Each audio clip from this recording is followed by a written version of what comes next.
नमस्कार प्यारे बच्चों, मेरे YouTube चैनल सबल एजुकेशन में आप सभी का बहुत बहुत स्वागत है। आशा है मेरे ये सभी वीडियो आपके लिए उपयोगी सिद्ध हो रहे होंगे। अगर आपको ये वीडियो अच्छे लगें तो मेरे चैनल सबल एजुकेशन को सब्सक्राइब कीजिए, लाइक कीजिए और ज़्यादा से ज़्यादा शेयर कीजिए। बच्चों, आज की कक्षा में हम कक्षा 11 हिंदी ऐच्छिक की पाठ्यपुस्तक अंतरा भाग 1 के गद्य खंड का पाठ टॉर्च बेचने वाले पढ़ने और समझने जा रहे हैं।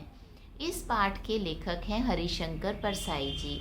यह एक व्यंग रचना है। हरिशंकर परसाई जी की शैली इस तरह की है कि अधिकतर उन्होंने व्यंग रचनाएं ही की हैं और समाज के किसी न किसी कमी की ओर इशारा करके उस व्यंग को किया है कि हमारे समाज में किस सुधार को लाने की आवश्यकता है। इसी कड़ी में उनका ये पाठ टॉर्च बेचने वाले भी समाज में व्याप्त अंधविश्वास, बाबाओं के पीछे लगे रहना, उन पर विश्वास करना, बाबाओं का भोली भाली जनता को मूर्ख बनाना इत्यादि इन्हीं सब बातों को लेकर लिखा गया है। पाठ की कहानी दो मित्रों पर आधारित है। कुछ इस प्रकार है। लेखक कहता है कि मुझे एक व्यक्ति टॉर्च बेचता हुआ अक्सर चौराहे पर दिखाई देता था। वह सूरज छाप टॉर्च बेचता था। कुछ समय तक वह नहीं दिखाई दिया और बहुत दिन बाद लेखक को जब वह मिला तो लेखक ने देखा कि उसका चेहरा मोहरा बिल्कुल बदला हुआ है।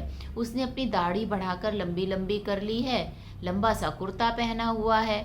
लेखक ने उससे बात करने की कोशिश की और महसूस किया कि वो पहले की तरह बात नहीं कर रहा है। तो लेखक ने उससे पूछा कि क्या तुमने संन्यास ले लिया है, अब तुम टॉर्च क्यों नहीं बेचते? तो उस व्यक्ति ने बताया कि अब वह सन्यासी बन रहा है, अब से वह महात्मा बन रहा है, टॉर्च बेचने का काम उसने छोड़ दिया है और वह कुछ आदर्शवादी रहस्यवादी बातें लेखक के साथ करने लगा। तब लेखक ने उससे पूछा कि उसमें यह परिवर्तन कैसे आया, वह यह सब क्या करने जा रहा है। तो उस व्यक्ति ने लेखक को पूरी बात बताई। बात कुछ इस तरह थी कि वह टॉर्च बेचने वाला था और उसका एक मित्र भी था। बहुत साल पहले जब उन्होंने पढ़ाई ख़त्म की तो उनके सामने ये प्रश्न खड़ा हुआ कि अब हम दोनों मित्र पैसे कैसे कमाना प्रारंभ करें। लेखक कहता है दोनों मित्रों ने आपस में विचार विमर्श किया और बड़ी देर तक सोच विचार के बाद उन्होंने निश्चय किया कि दोनों अलग अलग दिशाओं में जाते हैं और अपना अपना काम प्रारंभ करते हैं। 5 साल बाद वह इसी जगह आकर दोबारा फिर से मिलेंगे। दोनों मित्र अलग अलग दिशाओं में चले गए। एक मित्र जिसे लेखक जानता था वह सूरज छाप टॉर्च बेचने लगा। वह लोगों को चौराहे पर मैदान में इकट्ठा करता, उन्हें अंधेरे का भय दिखाता, उन्हें बताता कि रात के समय अगर लाइट चली जाए, अंधेरा हो जाए, उन्हें कहीं बाहर जाना पड़े, उनका पैर किसी गलत जगह पड़ जाए या घर में ही कोई अनहोनी घटना हो जाए और बिना रोशनी के वो उस बात को समझ ही ना सकें, तो इसके लिए उन्हें टॉर्च की बहुत आवश्यकता है। इस तरह से लोगों को अंधकार का भय दिखाकर वह अपनी टॉर्च बेचा करता था। 5 साल उसको इसी तरह टॉर्च बेचते हुए बीत गए। 5 साल बाद वह उसी जगह आया जहां उसके मित्र और उसने मिलने का वायदा किया था। लेकिन वह तो वहां आया पर उसका मित्र वहां पर नहीं आया। अब वह अपने मित्र को खोजने लगा। एक दिन वह दूसरे शहर में सड़क किनारे जा रहा था तो उसने देखा एक बहुत बड़ा टेंट शामियाना लगा हुआ है। उसमें लाउडस्पीकर की आवाज़ आ रही थी। कोई महात्मा प्रवचन कर रहे थे। सैकड़ों लोग बैठे हुए उनका प्रवचन सुन रहे थे। वह व्यक्ति भी अंदर चला गया और वहां बैठ गया। उसने देखा महात्मा कह रहे थे कि संसार में सब और अंधकार छाया हुआ है, सबकी आत्मा में वह अंधकार भरा हुआ है। लोग अंधकार के भय से ज्ञान प्राप्त नहीं कर पा रहे हैं। इस तरह से बड़ी सम्मोहित करने वाली आवाज़ में वह महात्मा जो थे लोगों को उपदेश दे रहे थे। लेखक ने देखा कि जो वो महात्मा हैं वो एक बहुत अच्छे सिंहासन पे बैठे हुए हैं। बड़े अच्छे उन्होंने कीमती वस्त्र भी पहने हुए हैं। आसपास उनके चेले भी बैठे हुए हैं।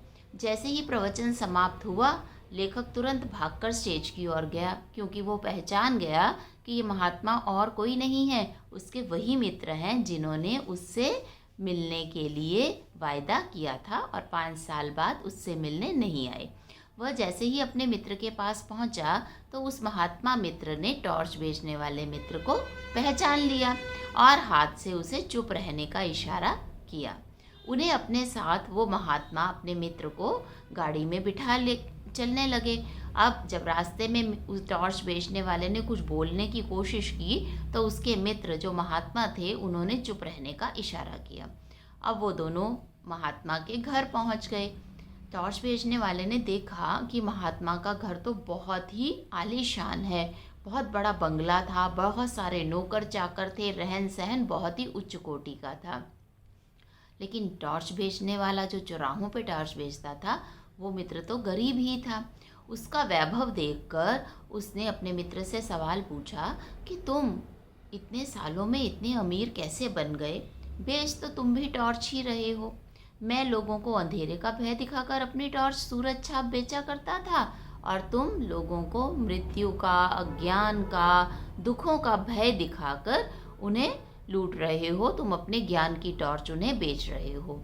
तो अपने मित्र का हाव भाव, उसकी प्रेरणा को देखकर सूरज छाप टॉर्च बेचने वाले व्यक्ति को ये समझ में आ गया कि मेरा मार्ग सही नहीं है। जिस मार्ग पे मेरा मित्र चल रहा है वो क्या कर रहा है?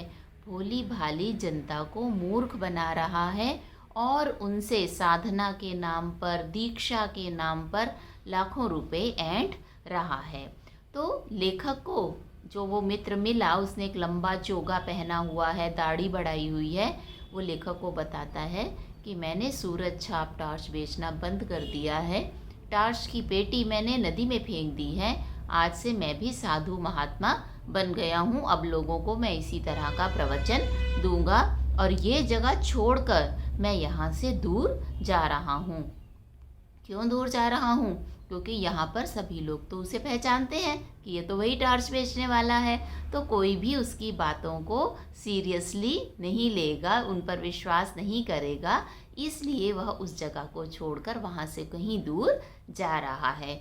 तो इस पाठ को लिखकर लेखक हमें ये संदेश दे रहा है कि किस तरह से साधारण से सामान बेचने वाले व्यक्ति एक रूप बनाकर महात्मा का, दाढ़ी को बढ़ाकर, बालों को बढ़ाकर, लंबा सा चोगा पहनकर, माथे पे तिलक लगाकर, आत्मा और परमात्मा की बातें कर करके भोली भाली जनता को मूर्ख बनाते हैं। और वास्तव में उनका अपना चरित्र वैसा नहीं होता है, वो चालाकी से भरे हुए होते हैं, लेकिन अपनी मीठी मीठी बातों में भोली भाली जनता को मृत्यु का भय दिखाकर, अज्ञान का भय दिखाकर उन्हें अपने चंगुल में फंसा लेते हैं और फिर पूजा के नाम पे, साधना के नाम पे, दीक्षा के नाम पर उनसे लाखों रुपए ऐंठ कर खुद ऐश करते हैं। तो इस तरह से बेटा टॉर्च बेचने वाले शीर्षक के माध्यम से लेखक ने 2 मित्रों की कहानी बताई है, जो एक चौराहे पे टॉर्च बेचता था और दूसरा लोगों को मृत्यु का, ज्ञान का भय दिखाकर ज्ञान रूपी टॉर्च बेचा करता था। वास्तव में जो ज्ञान रूपी टॉर्च बेचा करता था वो लोगों को मूर्ख बनाता था और जो सूरज छाप टॉर्च बेचता था वो भी झूठ बोलकर ही लोगों को अंधकार का भय दिखाकर वो भी टॉर्च बेचा करता था। तो इस तरह से लेखक ने इस पाठ में हमारी जो सामाजिक कुरीति है अंधविश्वास की, बाबाओं पे विश्वास करने की, कर्म पे विश्वास ना करने की, उसके ऊपर गहरा व्यंग किया है। आशा है पाठ आपको समझ में आ गया होगा।